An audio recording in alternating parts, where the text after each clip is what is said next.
Great. Well, hello, everyone. I am Kelly Miner, the Associate Director of Alumni Engagement for the Raymond A. Mason School of Business. Eliza Parrish, who had been your host during our previous webinars, has retired and is now enjoying some relaxation in the woods of New England. So today I get the pleasure of welcoming you all and getting us started.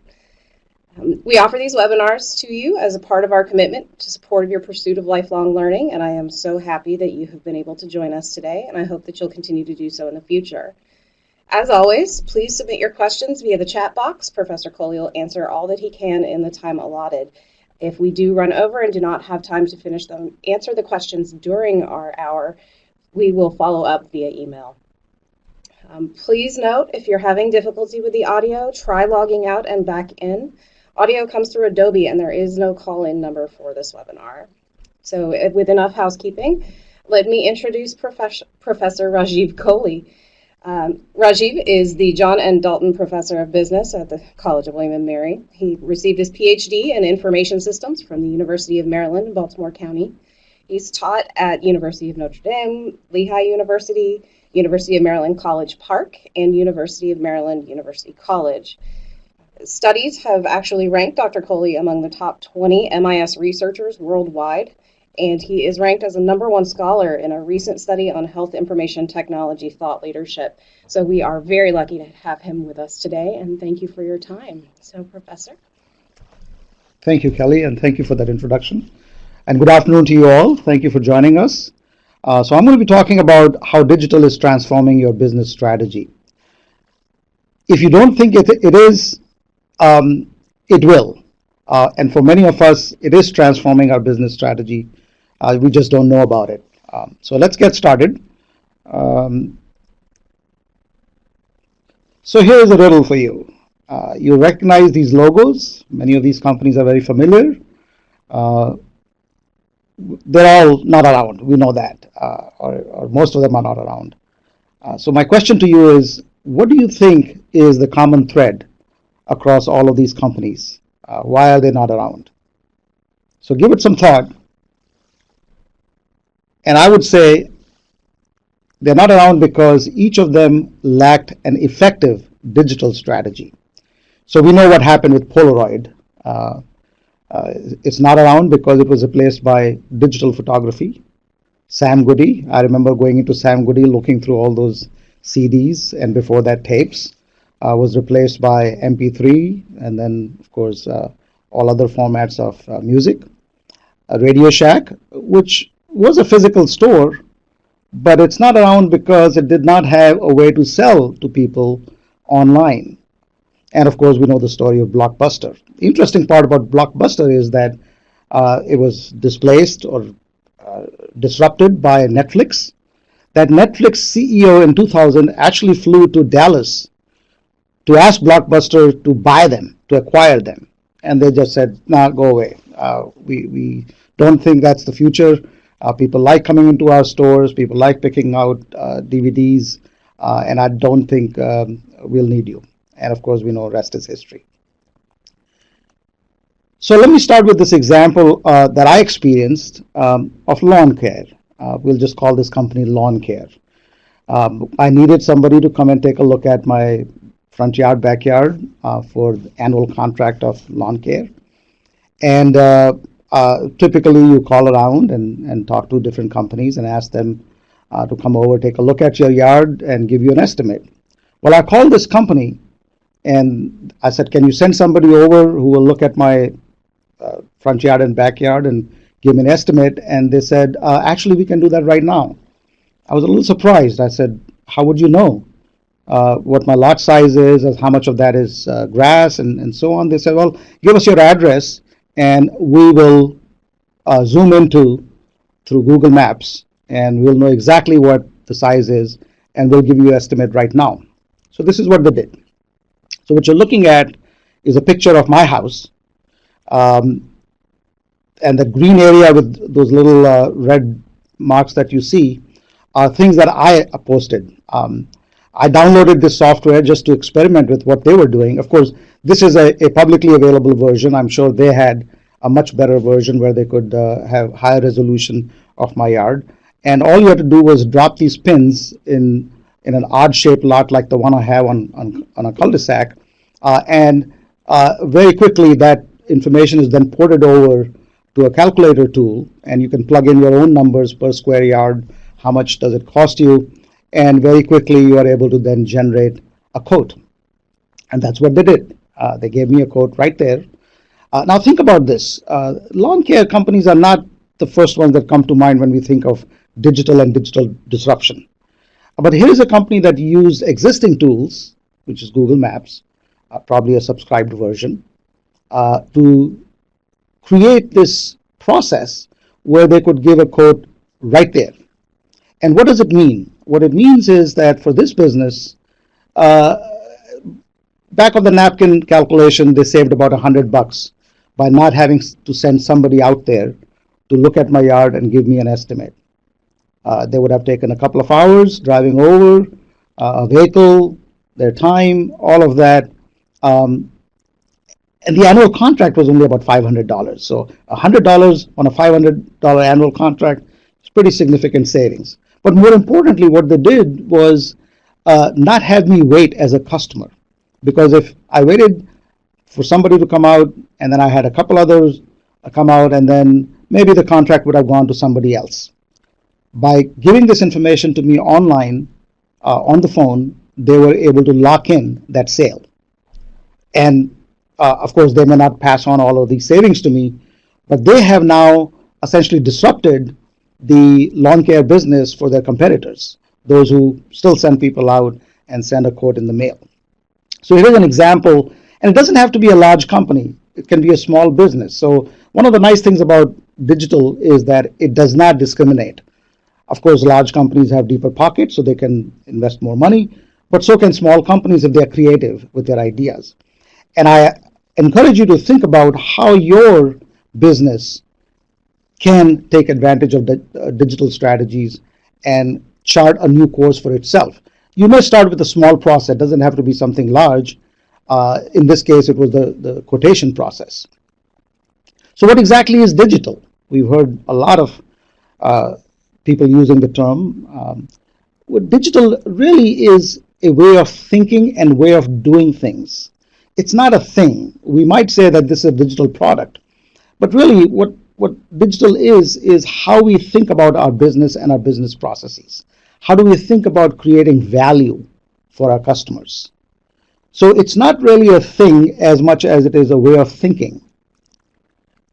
And digital means that taking advantage of software, the platforms that we create, the infrastructure, and the data that it creates, putting all of them together, marrying them together in a way that it creates value for the consumer. And there are three primary ways digital can help you. First is the foundational capabilities, which means that you build an infrastructure that is solid, that can respond to changes in the marketplace. And that means that you build a good database, good communication system, good integration of these systems that can pass information to each other. Then there is the core business, whether it's lawn care or selling videos or books. How can you automate your processes? How can you improve your decision-making capabilities? How can you take information in and be able to produce a good quality decision that is timely and complete? And more importantly, with technology being so pervasive, being able to collaborate with your customers, with your partners. And of course, as always, you're thinking about exploring new frontiers, new ways of reaching customers, maybe even expanding the customer base. So these are all things that digital leverages to create a new way of doing business, which we call digital strategy. So here's a trifecta of forces that are acting. One of them is digitization, but the other two are how digital technology is being infused in the products and processes themselves. And then the ubiquity, which means that it's available everywhere at a very low cost. So let's look at digitization quickly. What digitization is doing is it's converting atoms to bits, atoms of a physical product into bits that are digital pieces. And by doing so, it's converting what used to be physical into a digital product or service. And once it's digital, then it's free from physical limitations of boundaries and location. It can be transported anywhere and everywhere. It erases geography. A packet of data on the internet can reach the other end of the world in about 1/8 of a second. That's what digitization allows us to do. Infusion, as I mentioned, is baking the software in to physical processes. So if you want to do click to mortar, which is you want to go to Walmart's website, browse products there, and then buy it in the store, you see the software is now infused in that process of your purchasing. Buying a new car these days, most people will build their car virtually on the website of the manufacturer, pick the color, pick the options, rotate it, look how it feels, look the interior of the vehicle, and then they will go into the dealership and pick up the car.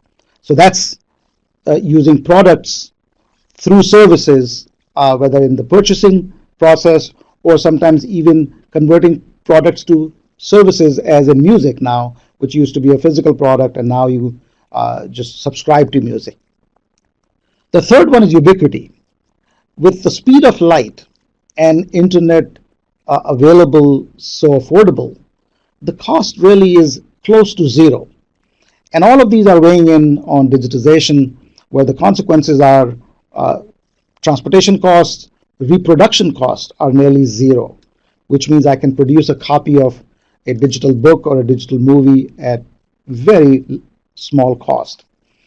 Division of labor. So once you digitize things, you can then move the production somewhere else and decouple that with the physical location where it's being sold or where it's being consumed. And then, of course, it's making possible what sci-fi used to show us as the future. So autonomous cars, Google's autonomous car was a stuff of the future. Well, it's here now. So digitization combined with these two other, which we call the trifecta, is what's causing these disruptions, and is causing the rearrangement or transformation of your business strategy. So along the lines, if you think about digitization as a cube, there are three dimensions to that cube. Well, the first one is the offering itself, the product itself. Can you change the offering from a physical product to a digital product? The second is how the product is purchased. Even if it's physical product, it may be possible for you to sell that or for somebody to purchase that using digital technologies. And the third, sometimes related to the second, is how it's delivered to the consumer. Physical or digital, and sometimes the process works the other way too. We'll see that in a minute. So digital is how do you convert the product where it's produced into digits. How it's purchased is getting over the geographic limitations and the constraints. And this is where I was talking about how it can go the other way also. How it's delivered can also go from digital to physical if there is a market, if there is value to a consumer. So we saw that with Redbox, that took a digital product, which can be streamed as Netflix does, going from physical to digital, and it now sells that product in a physical format with a little nuance. And that nuance is that you can still purchase that product through digital means and pick it up as a physical product. Let's look at some other examples of how the offering moved from physical to digital. Check cashing. With cameras in your phones, you are able to convert a check immediately into digits and be able to cash it and have money in your bank.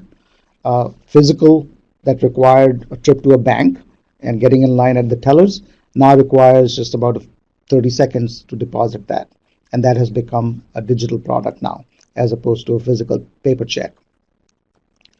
We've also seen things that are very physical, food and coffee at Starbucks, for example, or taxi, as in Uber, move from physical to digital, the process of purchasing that. So the product is still physical, but how we access and purchase that product is very digital, and the lawn care example as well that I mentioned earlier. So all of this is wonderful, but the question is, how do we go about creating this competitive advantage? So digitization gives us the vehicle to move things around, but you have to have something important and useful on the back end that you are going to move. So how does digital create this competitive advantage? And there is this theory called the resource-based view that argues that the competitive advantage of any organization really comes from how it uses its resources to be able to create certain capabilities that are valued by the marketplace, that are important to the consumer. So having the resources, digitization being one of them, is by itself not value adding or value creating. It adds value. But what do you deliver is really the capability, the ability for a consumer to read a book online, for example.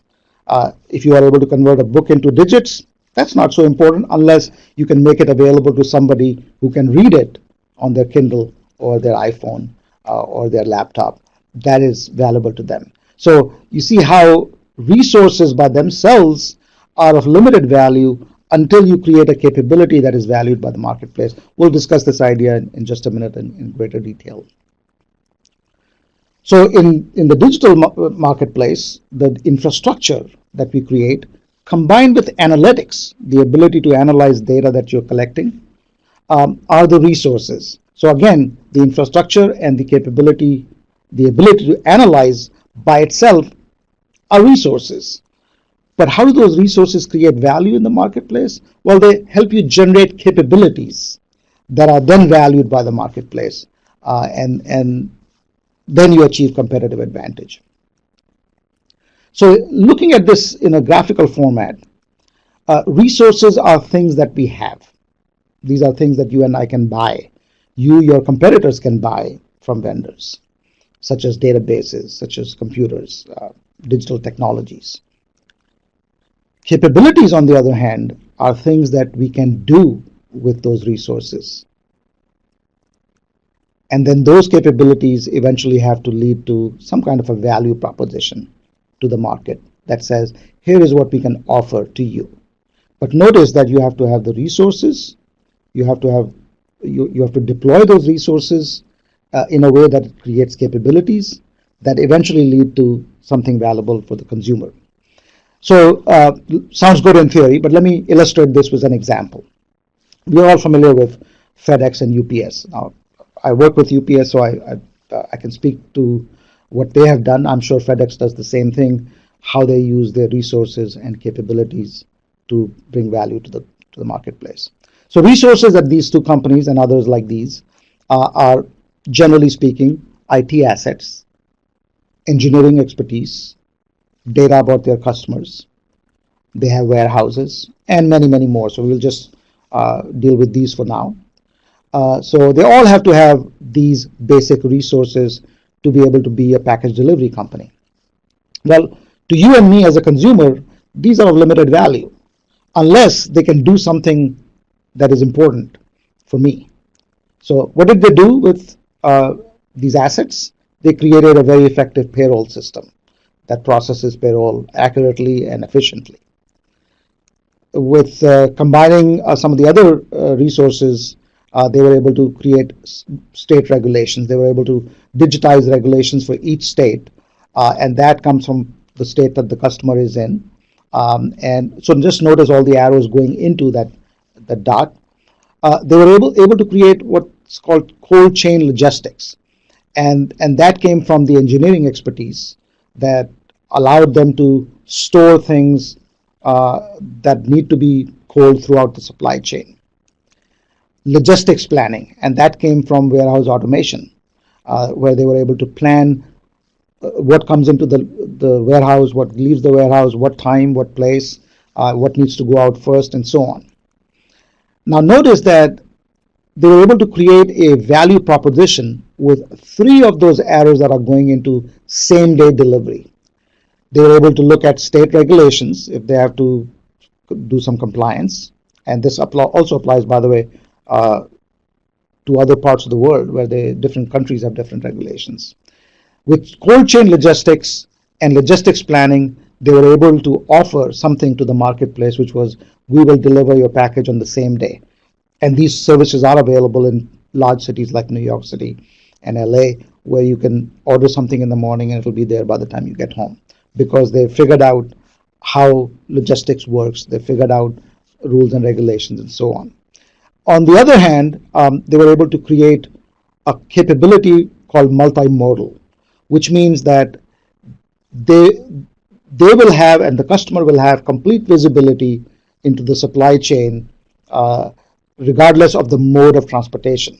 So, in other words, you can check the location of your package, whether it's on a truck or an airplane or in a warehouse or the retail center. It'll tell you exactly where it is because the systems are connected. So that's a capability. But that capability is only valuable if they do something with it.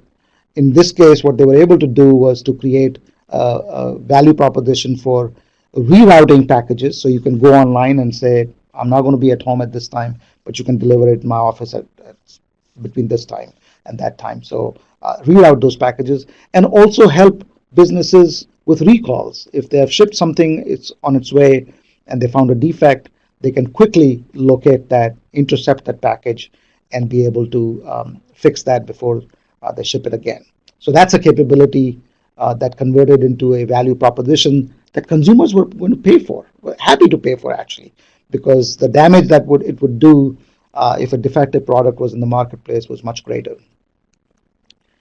And then from warehouse automation, they were able to create something called perishability identification, which means to identify which product has how much of a lifespan, which product should not be stored next to the other product. This is very important for chemical storage. You don't want to put certain chemicals that will explode right next to each other.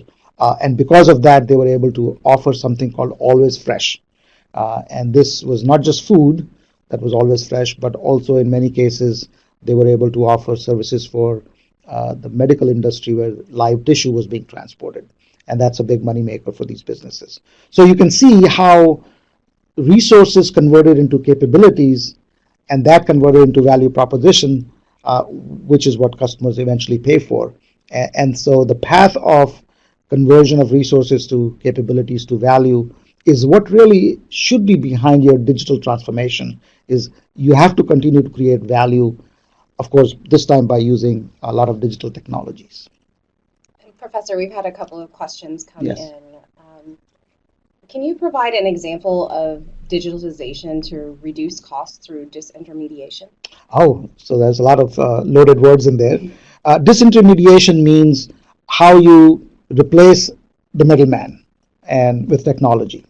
So, so anytime there is a broker, and you will see that in one of the later slides that I talk about this. Anytime there is a broker who connects a buyer with a supplier, and that broker is taken out of the process, you've just intermediated that process. So a great example of that is travel agents. Most of us don't contact travel agents anymore when we're making a travel arrangement. So that's an example of reducing costs through disintermediation of a travel agent. Perfect. And how are established companies, say the dealers for automotive companies, how are they coping with digitization? And is digitization only meant to engage with end customers? Uh, End customers are the first beneficiaries of digitization. I was just at one of the dealerships yesterday, and I was having a conversation with one of their managers, and he sounded a little worried about what digitization might do to the dealership. Will we even need dealerships? So I'm of the opinion that we will still need dealerships. In fact, I was telling him that your job as a salesperson at a dealership is much easier now with digitization, because the consumer, by the time he or she comes to the dealership, has already bought into that car that they have. So, as I was saying earlier, many of us go to the website, build our car, so to speak, with our family around, our spouses around, our kids around. And what that does is it builds that connection with the vehicle. And now you feel that you're imagining that vehicle as my vehicle. And as a dealership, I would love to have a customer walk in who's already made up his or her mind and said, that's my vehicle. So it does help the consumer, but it actually also helps dealerships going forward. Have I answered the question, Kelly? Yes. And then one last question for now. Blake Ryan has asked, digitization seems to require a lot of IT expertise to build the backbone. How can small companies without these IT resources keep up? Is there an off-the-shelf software available or IT vendors that would do that work? It's a good, very good question. And that was one of the reasons why I mentioned the lawn care example up front, because there is this perception that you need deep pockets for digitization. While that is true, it does require a lot of IT expertise. But the good news is the same technology that we are talking about, digitization, also allows you to access a lot of this expertise from just about anywhere without having to build it on your own. So I would say that small businesses will be better off if they have expertise, but if it's not affordable for them, or if they need something very quickly, there are very good alternatives available. One of them is cloud computing, for instance. It used to be that if you had to build something valuable for the marketplace, you had to build the infrastructure yourself. Well, now with cloud, you can disintermediate, if you will, that infrastructure that you would have to build at your location and very quickly access the resources. So you can do that with infrastructure, you can do that with analytics, you can outsource analytics through the cloud. So anytime you see AAS after something, so software as a service, SaaS, analytics as a service, infrastructure as a service, and just about anything that you can digitize becomes a service eventually. So my answer to the question for small businesses is that don't let that handicap you or lack of IT expertise, because that can be easily accessible. In the big picture, what really matters is the idea that you have, or what are you going to convert into a digital offering, and how are you going to allow consumers to purchase that through digital means is really the key, and all the others can be worked out. Thank you. Okay. All right, good, great questions. Thank you. So how do you innovate with digital? So you're thinking, what do I need to do? Well, there are some steps that you can take, particularly if you are old industry, steel, for example, oil and natural gas. So if you are a new age industry, born digital, things are easier. But most of us work for organizations that are old age industries. So one of the first things that I would recommend you do if you are in one of those old age industries is to think about how you can take your existing products and generate data from them. And a lot of time that includes putting some sensors on, automating parts of the process that generate data. So we're not asking you to change your processes yet, but saying how do you augment existing products that you have by putting some technology in that will help you capture that data. Second, if possible, digitize your assets. See if you can convert hardware into software. See if you can convert atoms into bits, as we were talking about earlier. So it's easier to do that with photography and music and so on, where you can digitize your assets, but it may be harder for other purposes. For that, we have other solutions. And once you're able to digitize your assets, then can you combine your data within your industry and across industries? So partner with others. So by adding data from other parts of the industry with your competitors, sometimes who become partners, or outside the industry, you are then able to create some additional value.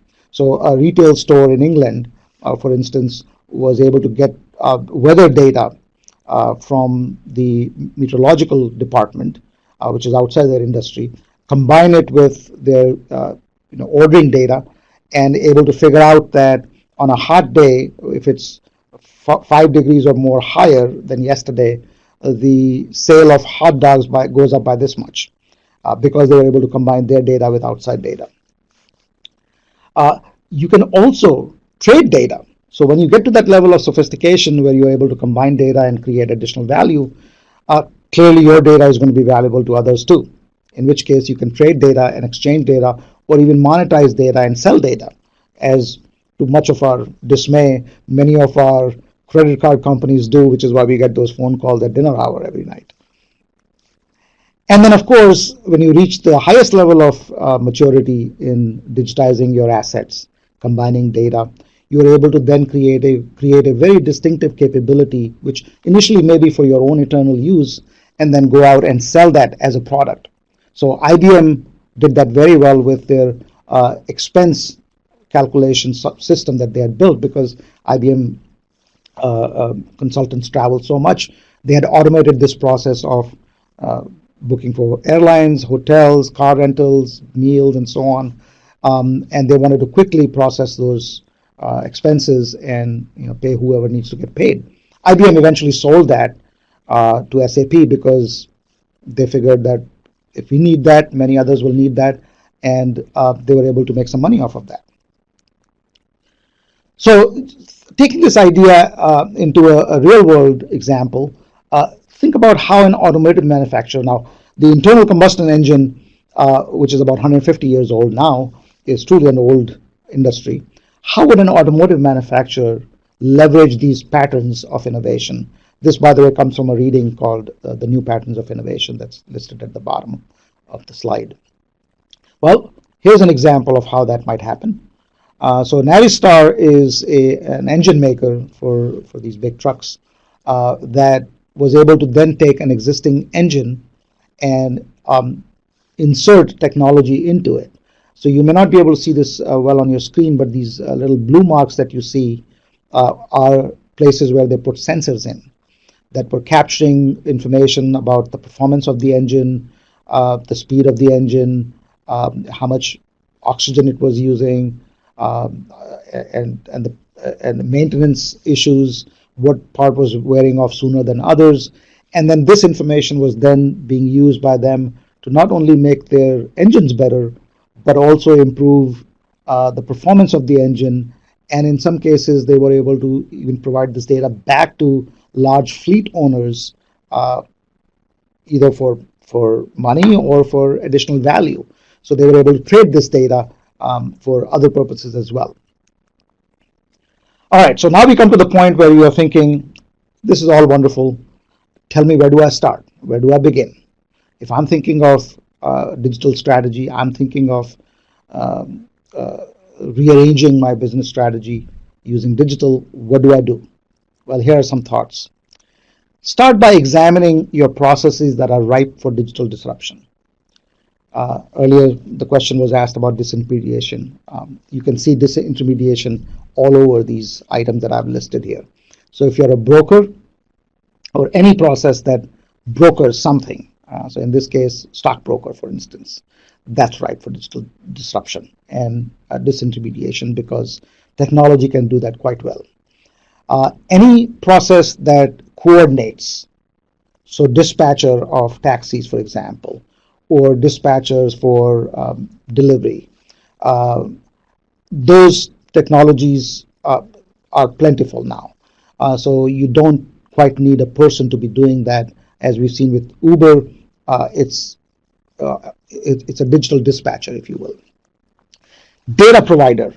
If any of your processes provides data, simply senses some data and provides data to a consumer, Weather Channel being one of them, that also is ripe for disruption, because you can automate that process and connect it all the way up to the internet, where people can see temperature anywhere, any part of the world instantly. And finally, another process is consolidation, where you take information from different sources and put it all together. Newspapers do that. That's what their job is. They have people out there, they have other agencies that gather news, and they put it all together in a newspaper. Well, a lot of that now is available to us free. If you just go to Google or Yahoo, they have news. You can even customize it for your purposes. So any of the processes that do these kind of things and others that are ripe for digital disruption is something you should look at very carefully and see how I can automate these processes with digital technology. Other clues to looking for areas for disruption are when there is a lot of regulation in your business. So taxi business, very regulated with those medallions that used to cost up to $1 million in New York City, uh, was ripe for disruption. And Uber said, no, we don't have to abide by those burdensome regulations. So you can think about other highly regulated industries, healthcare, perhaps education, and banking. And so those are already being disrupted. But anytime you see regulation, technology has a way of getting around that or defeating that regulation until the new regulation comes by. The last one, I didn't know how to say that, but I'll just say when customers are not too excited for that transaction and doctor's appointment, for example, yeah, we need to take care of ourselves, but do we really enjoy that process of calling and leaving a message and somebody calling back and trying to figure out when I can get an appointment? Or car repairs. Yeah, we need our cars to be repaired and we need them to work well, but we really don't like that process. So anytime customers have pain in exchanging that transaction is ripe for digital disruption. So think along those lines. Then I would encourage you to think about the three cubes that we talked about of digitization cubes carefully and see which one of those you should attack first. So first, can you convert your products to digital? So books, streaming video, music were certain examples. At first, it might look like a crazy idea. No, this product is physical. I have to provide it as it is. There was a time when you had to go to a dentist's office to get that mouth guard made that was customized for your teeth. Well, that has changed. And there are companies that will now actually let you do a little impression of your mouth on a piece of paper in a multiple dimension way, ship it to them, and they will make that mouth guard for you. Or coming into the future is where they'll send you the dimensions, one that's designed for you, and you can print it on your 3D printer. So that's beginning to happen, things that we didn't think could be digitized. How it's purchased. So you're still dealing with physical products as in prescription refills, but now you can take a picture of your bottle, a pill bottle, and send it out, and they'll refill the prescription for you. And lawn care quotes that I used earlier as an example. Then how can you deliver that product? So blueprints for 3D printing that I just mentioned is certainly a physical product, but you're now delivering it through a digital means. Sometimes the purchasing and delivery are intertwined, so there may be one and two sides of the same coin. So these are some examples I hope will generate some ideas in your mind as to where you would begin thinking about how to digitize your processes.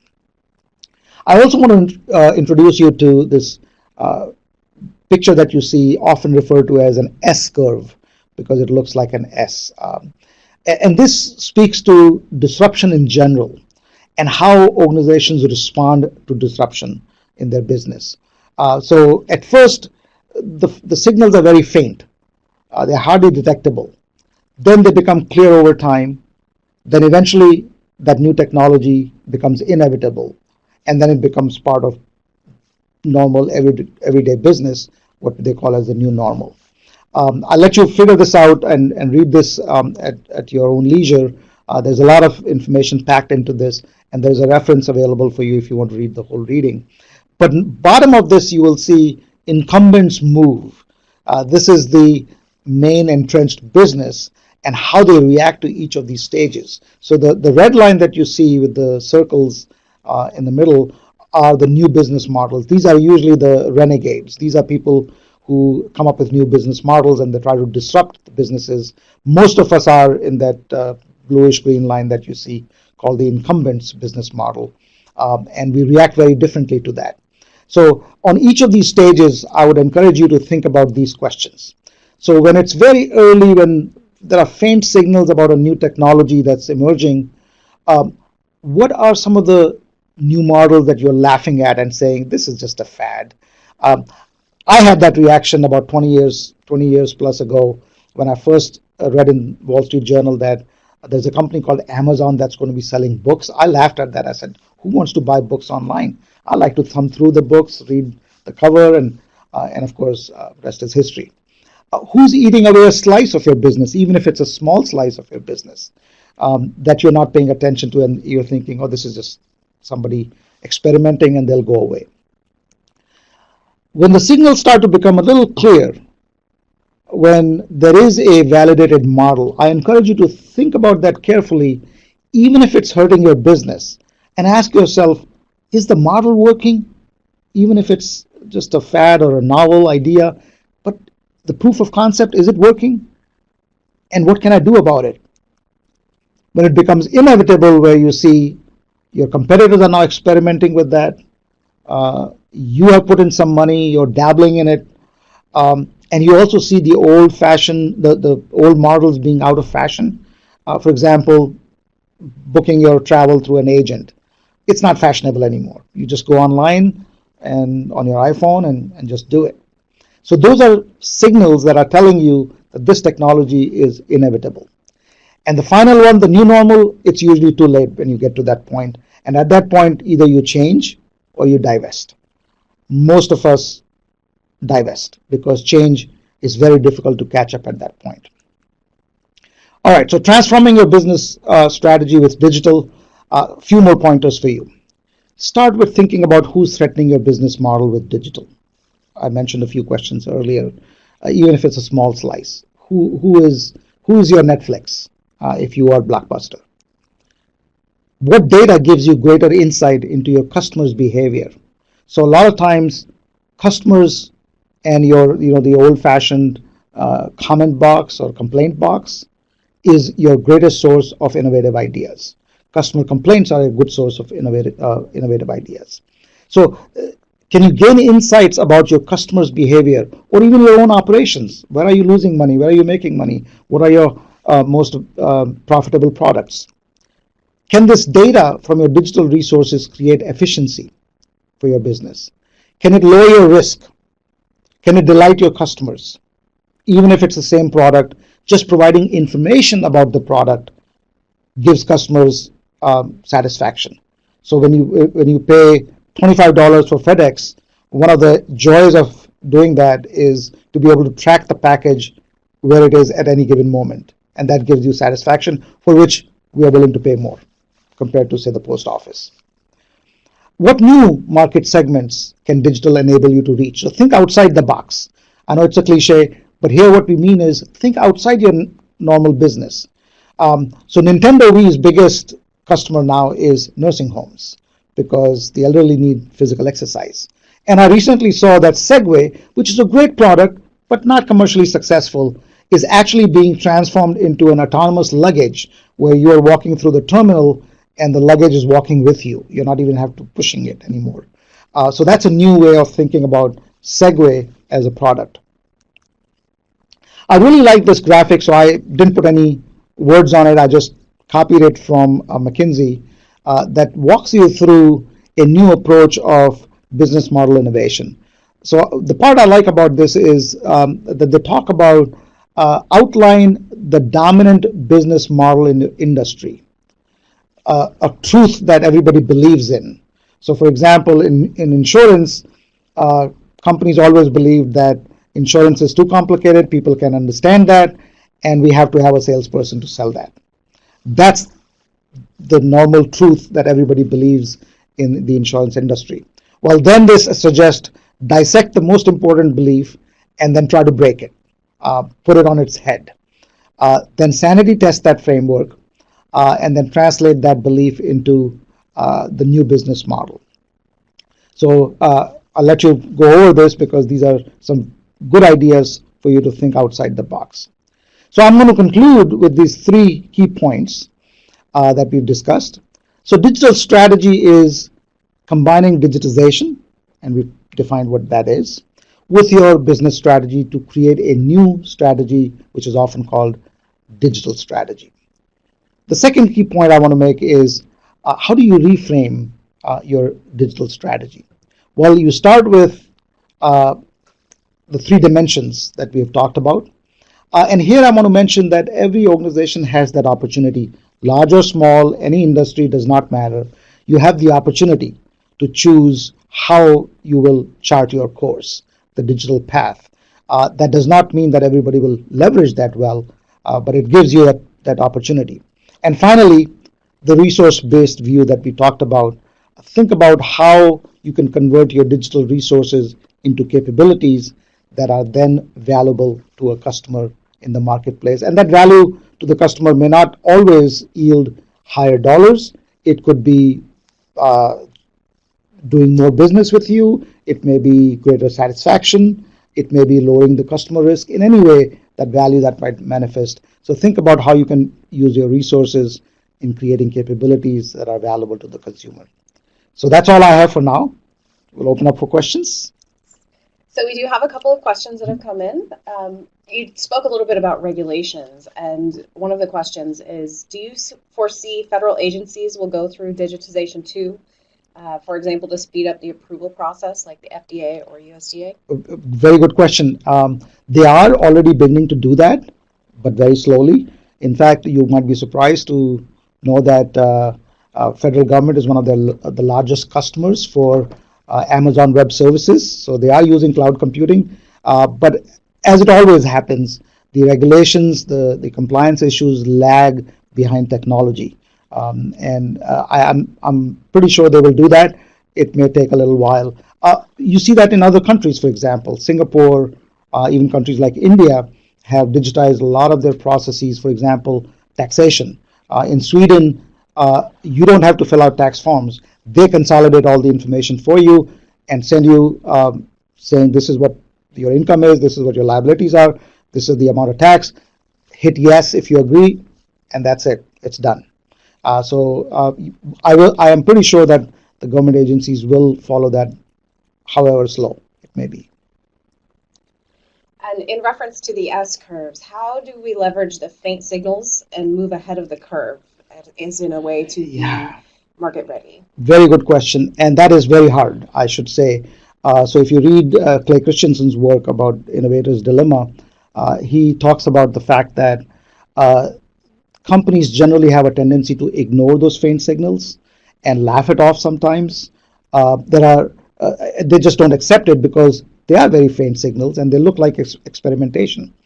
The successful models that I have seen are companies that create a separate group of people, small department, oftentimes separated physically from the day-to-day business, and let them pick up these faint signals, experiment with them, and come back and say, are these feasible for us or not? So you really have to have a mind that thinks in opposite ways, where one way you're running your business with the current system, and on the other way you're trying to break it as quickly as you can. So one other thing that has come up is not actually necessarily a question, but it is a comment. Shaquita has added that there are also opportunities to utilize data to engage in a more personalized way and to digitize marketing activities in support of sales across industries. Absolutely, yes. So the more you can analyze existing data and figure out what customers' preferences are and how they are changing, the more likely it is that you will be able to produce those services. And as another follow-up question from earlier, do you think the DLT, which is digital ledger tech, will bring the next wave of innovation? I don't know exactly what DLT is, but I would assume that it's automation of ledger, and so blockchain, for example, is the idea that's leveraging on that, where the ledger is being made public for everybody to see. So I see a lot of possibilities there. But again, as one of the earlier questions was asking about regulation, I think it's going to be a while before the regulation catches up with that. The technology will force that issue, but eventually we'll see some dramatic changes. Of course, there'll be some negative consequences to all this too, as we've seen with just about every technology, that there are people who take advantage of it, misuse technology, and then more regulation comes along, and then that tries to correct the problem. All right. Does anyone else have any other questions we'd like to answer before we sign off? I don't see anyone typing, so thank you all very much for coming. We will plan to host more of these webinars again in the future, and I hope you'll be able to join us for those as well. And I hope that you also will join me in thanking Professor Kohli for his time today and being willing to share this information with us. Thank you very much. Thank you for having me.